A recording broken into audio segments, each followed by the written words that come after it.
Ano? Awasin mo si mama. Kung kita ng mga ihingo lang na iso o may iman sa naan simbag. Kaya pa niya para. Taano mo, tahingo na yung ko. Ma. Bura na. Nakita mo tabi yung charger ko? Iso o may May painano. Yan, mga bura, paano ka mo? Mga gamitin nyo kung siin inyong pinanggaburutang. Pag nawara, puro ka mo, mama. Mama, buli ni ina niyang. O, diba nakita mo? Iso umiiman siya ngayong simbag, pero grabe niya yung paliwanag.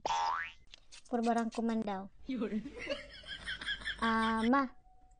Ma, Ata nang. pwede ako makikaturog sa barkada ko sa aga? Iso o mee? Malamang, may pwede.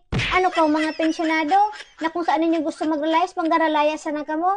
Dara nyo ibado ninyo. Doon na ka mo pag-i-restar. Hindi ina niyang yung hugasan tambak, may lamang ka magkurusa. Tapos puro ka mo, mama. Pag ako natigbak, kahihilak nyo to.